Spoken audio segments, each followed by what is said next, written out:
Asahan ninyo, ang pangako sa akin, ang instruction ko kay GML, Mel Robles, ay sabi ko sa kanya, kailangan by the end of the year, masabi na natin, by the end of 2025, masabi natin na lahat na ng cities and municipalities ay nabigyan na natin nitong patient transport vehicle.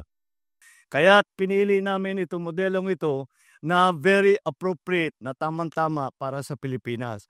Hindi lamang dahil yun na nga, nakakapunta kahit saan, kung saan nangangailangan ng transport vehicle. Ngunit pati na yung modelo na ito, madaling i-maintain, laging may pyesa, kahit sino na medyo marunong-runong na mekaniko, kaya nilang ayusin kung magka-problema. Ito nagkataon lang na this is a release for most of Luzon. But we will continue to do this and hindi namin ititigil ito hanggat lahat ng pangangailangan ng ating mga LGU ay nabigyan na natin, natugunan na natin ang kanilang requirement para dito sa mga patient transport vehicle na ito. At the moment, yung sistema natin is not sufficient para ating magawa yun. Siyempre, yung pondo lagi kulang. But minamanubra natin, minamasahe natin ang budget ng mabuti para naman mapabilis ang pagpaganda ng health service para sa ating mga kabahay. Ito po ang single biggest ambulance distribution in one day. No? We have searched and researched, and we found out that the biggest one was the one we did last year, 129, I think. So right now we're doing 387 just for one day. No? Dito natin makikita ang commitment ng ating pamahalaan, ng ating Pangulo sa pagbibigay ng halaga sa buhay.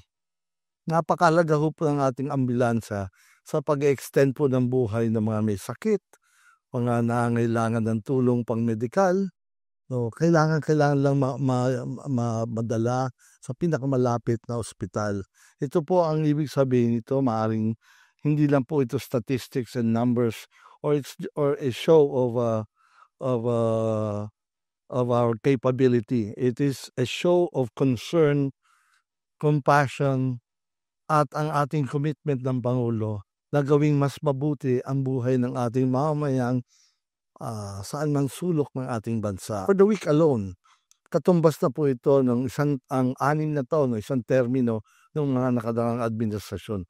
Ganyan po kahalaga. This is how much priority we are giving. Ito ko kataas ang prioridad ay binibigay po natin sa pangkalusugan ng ating mamamayan. Ang bayan naming Cagayan ay 3 hours away from Lucena at 2 hours away from Naga. Andun yung malalaking ospital. So, napakalayo ng dalahan namin ng pasyente.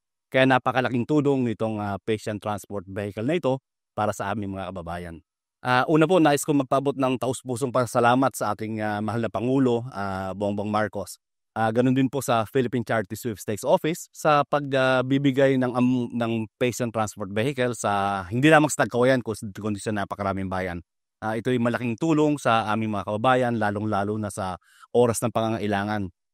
At naniniwala ako na sa pamamagitan nito ay mas makapagbigay tayo ng mas magandang serbisyong medikal sa ating mga kababayan. Ang patient transport vehicle nito na ipinagkaloob ng ating mahal na Pangulo, Ferdinand Bongbong Marcos at ng PCS o Chairman Felix Reyes, napakahalaga nito para sa aking mga kababayan sa bayan ng Malbar. Maraming salamat po at makalaking tulong ito sa mabilis na pamamaraan para madala natin ng mga may sakit na aming kababayan sa pinakamalapit na pagamutan.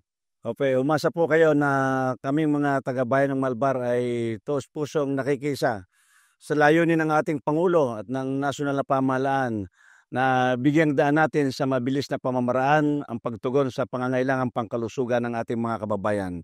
Maraming salamat po sa ating mahal na Pangulo sa inyong patuloy na pagsuporta sa amin sa bayan ng Malbar.